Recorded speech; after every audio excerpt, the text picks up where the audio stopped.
ओम शांति। अव्यक्त मुरली 105। निरंतर योग युक्त बनने के लिए कमल पुष्प का आसन।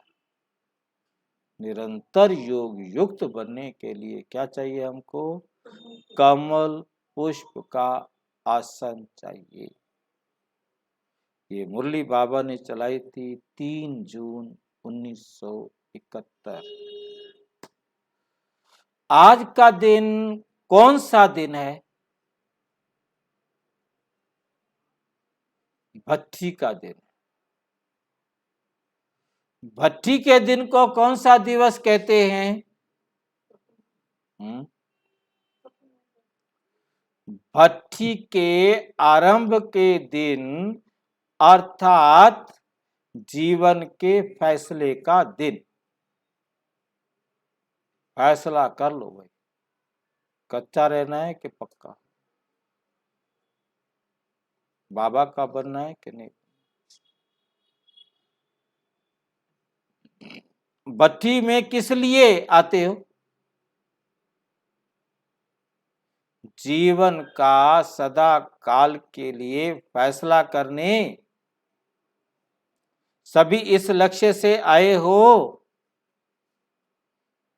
क्योंकि भट्ठी में आने से बाप दादा द्वारा व अनन्य बच्चों द्वारा एक गिफ्ट मिलती है। वे कौन सी गिफ्ट मिलती है? जो चीज मिलती है सुनाना भी सहज होता है। 2-4 ने अपना अपना विचार सुनाया। जो भी बातें सुनाई, उन सभी बातों की प्राप्ति का आधार कौन सी गिफ्ट है? वो है बुद्धि का परिवर्तन। बुद्धि बदल जाए ना, बुद्धि स्वीकार कर लेना, तो फिर संस्कार बन जाएगा। जज ने स्वीकार किया तो संस्कार बनेगा ना।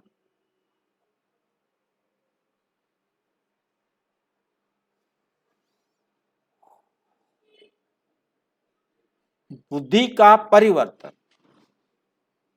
रजोगुणी व व्यक्त भाव को की बुद्धि से बदल सतोगुणी अव्यक्त भाव की दिव्य बुद्धि। जिस दिव्य बुद्धि की प्राप्ति से ही अव्यक्त स्थिति व योग युक्त स्थिति को प्राप्त कर सकते हैं। तो गिफ्ट कौन सी हुई? दिव्य सतोगुणी बुद्धि। दिव्य सतोगुणी बुद्धि। बुद्धि के परिवर्तन से ही जीवन का परिवर्तन होता है। तो दिव्य बुद्धि की गिफ्ट विशेष भट्ठी में प्राप्त होती है। तो अब उस गिफ्ट को यूज करना, अब उस गिफ्ट को क्या करना है? यूज करना है। सदा काल के लिए कायम रखना, बुद्धि को सदा काल के लिए फिक्स रखना, ये अपने हाथ में है। लेकिन गिफ्ट सभी को प्राप्त होती है। जो भी भट्ठी में आए हैं, दिव्य सत्वगुण बुद्धि की गिफ्ट द्वारा अपने को बहुत सहज और बहुत जल्दी परिवर्तन में ला सकते हो। तो आज का दिन जीवन परिवर्तन का दिन है। जीवन परिवर्तन का दिन है। तो आज के दिन जो गिफ्ट प्राप्त होती है उसको धारण करते रहना। ज्ञान तो सुनती ही रही हो, लेकिन भट्ठी में क्या करने आती हो? ज्ञान स्वरूप बनने के लिए आती हो। योग की नॉलेज व योग का अभ्यास भी करती आई हो, लेकिन भट्ठी में आती हो सदा योग युक्त होकर रहने का पाठ पक्का करने, निरंतर योग युक्त बनने के लिए कौन सी सहज युक्ति भट्ठी द्वारा प्राप्त करनी है। हठ योगी जो हठ या तपस्या करते हैं तो तपस्या के समय आसन पर बैठते हैं, कोई ना कोई तो आसन लगाएंगे ना। भिन्न भिन्न आसन होते हैं, तो आप लोगों के लिए सदा योग युक्त बनने के लिए कौन सा आसन है। निरंतर योग युक्त अवस्था सहज रहे, इसके लिए बाप दादा सहज आसन बता रहे। बाप दादा क्या बता रहे हैं, सहज आसन बता रहे हैं। वे है कमल पुष्प का आसन। कमल आसन कहती हो ना, देवताओं के जो चित्र बनाते हैं तो उसमें किस पर खड़ा हुआ व बैठा हुआ दिखाते हैं, कमल के ऊपर। तो निरंतर कर्म करते हुए भी सहज योग युक्त बनने के लिए सदैव कमल आसन अर्थात अपनी स्थिति कमल पुष्प के समान रखेंगे। कमल आसन पर, कमल पर बैठने भी नहीं दे रहा, बैठने से पहले हटा दिया नहीं कि चल भी हम एक कमल खरीद के ले आवे, गद्देदार होता होगा उस पर बैठ जावे। उस पर भी पैसे खर्च करने से पहले कहीं हमारे बच्चे मूर्ख जाएं फटाफट कमल खरीद के ले आए, पैसे बर्बाद करके आ जाए, पहले ही रोक दिया, नहीं नहीं उस पर बैठना नहीं है। हाँ, कमल पुष्प के समान स्थिति क्या होगी, कमल पुष्प के समान स्थिति न्यारा और प्यारा बनो, उसमें भी मेहनत करो सबसे न्यारा बनने की, बस प्यारे तो बन जाओगे। यदि न्यारे बन गए सबसे तो प्यारे बन जाओगे। दुनिया वालों से तो न्यारा बनना आसान है, परंतु ये अपनों से न्यारा कैसे बनो।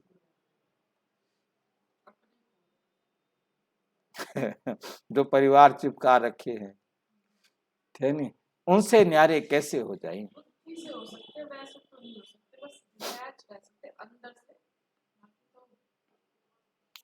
कमल पुष्प के आसन पर बैठकर उन्हें भी आत्मा समझे। कमल पुष्प के समान रखेंगे तो निरंतर योग युक्त तो बन जाएंगे। लेकिन कमल का पुष्प बन इस आसन पर इस स्थिति में रहने के लिए क्या करना पड़े, अपने को लाइट बनाना पड़े, हल्का भी और प्रकाश स्वरूप भी। कमल का पुष्प कितना ज्ञान युक्त है, कमल पुष्प को देख ज्ञान की स्मृति आती है ना, तो कमल आसन पर विराजमान रहने से सदा योग युक्त बन सकती हो। आसन कभी भी नहीं छोड़ो, ये कमल पुष्प समान स्थिति का आसन सदा कायम रखना, अर्थात इस पर सदा स्थित रहना, तब भविष्य में भी राज्य सिंहासन इतना ही समय कायम रहेगा, इतना ही समय कायम रहेगा। अगर इस आसन पर नहीं बैठ सकती हो, अर्थात इस स्थिति में स्थित नहीं हो सकती, तो सिंहासन को भी प्राप्त नहीं कर सकती। तो राज सिंहासन प्राप्त करने के लिए पहले कमल आसन पर स्थित रहने का अभ्यास करना पड़े। भट्ठी में आए हो, अपने को सभी प्रकार के बंधन से मुक्त कर हल्का बनाने के लिए वह सदा कमल पुष्प की स्थिति में स्थित होने के आसन पर विराजमान रहने का अभ्यास सीखने के लिए अभ्यास सीखने के लिए तो जो भी बोझ हो वे सभी प्रकार का बोझ भट्ठी में खत्म करके जाए। बोलो जो आपको कमल आसन पर बैठने से रोकते हों उन सब बंधनों को यहीं काट के जाए, क्योंकि बोझा कमल आसन पर नहीं बैठा सकेगा ना। कमल आसन पर तो हल्का होना पड़ेगा। और बोझे हैं, मेरी जिम्मेवारी है, इनकी शादी करनी है, मेरी जिम्मेवारी है, इनको ये करना है, मैंने ये करना है, मैंने ये, दुनिया भर के झमेले बोझ है। सारी दुनिया इसी बात पर ही रोती है कि वो अपने काम पूरे करके नहीं किया, उसकी इच्छाएं बेचारे की अधूरी रह गई हैं। हमने वायदे किए थे ये पूरे करेंगे, वो चली गई है, अब वो कैसे पूरे होंगे। मतलब सबकी आज यही हमारे दिमाग में रहे कि वो भी करना है, वो भी करना है, वो भी, हमारे सारे अरमान पूरे हो गए, जो हमने करने थे वो कर दिए। और जो होना होगा वो ड्रामा में होगा। किसी ने कोई सेवा हमारे से लेनी है वो आएगा और सेवा ले लेगा, और जिसने सेवा देनी है वो आएगा और दे। मुझे जो देना है वो मैंने सोचा, बस। वो चाहे जो दे, मुझे वो देना है जो बाबा ने कहा। चाहे मन के संकल्पों का बोझ हो, मन के संकल्पों का बोझ, चाहे संस्कारों का बोझ हो, आदतें हैं क्या करें, चाहे दुनिया की कोई भी विनाशी चीजों प्रति आकर्षित होने का बोझ हो, चाहे लौकिक संबंधी की ममता का बोझ हो, सभी प्रकार के बोझ कहो व बंधन कहो, उन्हों को खत्म करने के लिए भट्ठी में आए। समझ गए? कोई ममता भी नहीं रखनी, कोई भी हारी जरा भी हुए तो कमल के फूल पर तो बेचारे पर नहीं बैठ सकते। हमारी वो नाजुक अवस्था सबको एक समान देखने वाली नजर बन ही नहीं पाई, क्योंकि कमल पुष्प पर बैठना, न्यारा होना, मतलब किसी से कोई रिश्ता नहीं, कोई रिश्ता नहीं, तभी न्यारे, तभी फरिश्ते, वरना फरिश्ता नहीं बन सकता। सबको बराबर प्यार देने वाले। अपने बच्चों को छोड़कर मैं ये काम करने जाऊंगा, अब भी अपने जीवन की उन्नति का गोल्डन चांस ये भट्टी है। इस चांस में जो जितना चांस लेते हैं उतना ही सदा काल के लिए अपने जीवन को आगे बढ़ा सकेंगे। भट्टी में कौन सा लक्ष्य रखकर आई हो, संस्कारों का परिवर्तन में लाकर फिर क्या बनने का लक्ष्य रखा है। ये ग्रुप विशेष किस बात में सभी ग्रुप से अच्छा है ये मालूम है? इस ग्रुप की एक बहुत अच्छी विशेषता है, गोल्ड में जब खाद डाली जाती है तो उसके बाद गोल्ड को मोल्ड नहीं कर सकते, फिर उसको मोड़ नहीं सकते, सख्त हो जाता है। ओरिजिनल गोल्ड होता है तो उसको मोल्ड कर सकते हो। तो ऐसे समझें कि ये सच्चा सोना है, इनमें कोई खाद नहीं, क्योंकि कुमारियां आई है ना, इन कुमारियों में अब कोई खाद। आप लोग अपनी विशेषता को जानती हो। इस ग्रुप को देखकर ऐसे लगता है जैसे जब वृक्ष नया लगता है तो पहले बहुत कोमल सुंदर छोटे छोटे पत्ते निकलते हैं जो बहुत प्रिय लगते हैं, तो ये ग्रुप भी नए पत्ते हैं, नए पत्ते हैं, लेकिन कोमल है। कोमल और सख्त चीज होती है ना, कोमल अर्थात संस्कारों की हड्डियां इतनी सख्त नहीं है जो चेंज नहीं हो सकती। छोटे बच्चों की हड्डियां पहले कोमल होती हैं, फिर जैसे जैसे वो बड़े होते हैं तो सख्त होती जाती हैं। ये ग्रुप भी कोमल संस्कारों वाला है। इन संस्कारों को परिवर्तन करना सहज हो जाएगा। इन संस्कारों को परिवर्तन करना क्या हो जाएगा? सहज हो जाएगा। कड़े संस्कारों वाले तो नहीं हो ना, हमारे संस्कार कड़े तो नहीं है ना।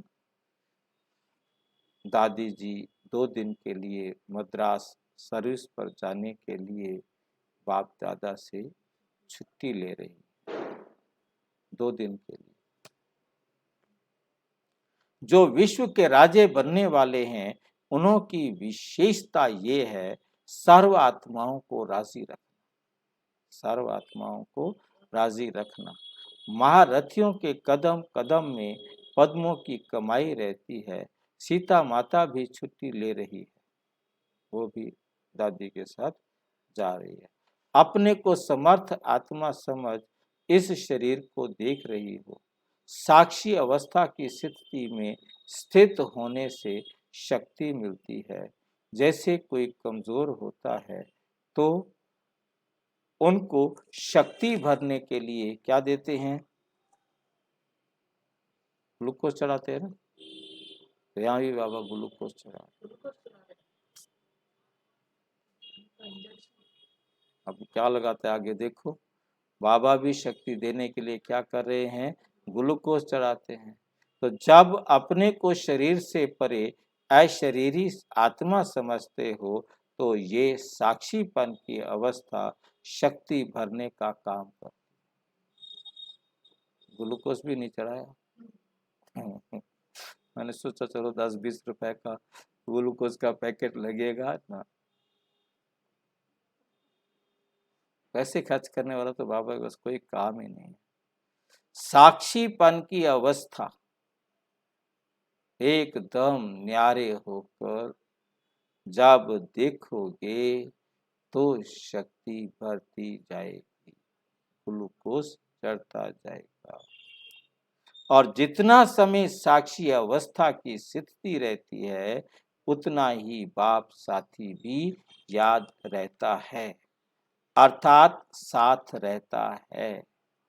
तो साथ भी है और साक्षी भी है। एक साक्षीपन की शक्ति, दूसरा बाप के साथी बनने की खुशी की खुराक। तो बताओ फिर क्या बन जाएंगी? निरोगी। क्या बन जाएंगी? निरोगी। शक्ति रूप न्यारी और प्यारी इस समय ऐसी न्यारी और प्यारी स्थिति में स्थित हो। ये स्थिति इतनी पावरफुल है जैसे डॉक्टर लोग बिजली की रेज दे करके कीटाणु मारते हैं ना। हाँ, उसको क्या बोलते हैं? कीमोथेरेपी,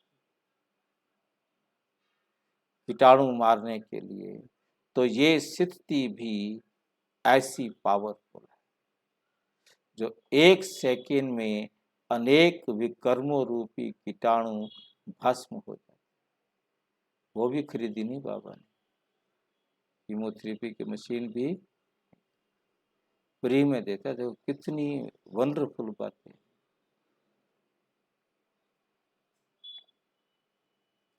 विकर्म भस्म हो गए तो फिर अपने को हल्का और शक्तिशाली अनुभव करेंगे।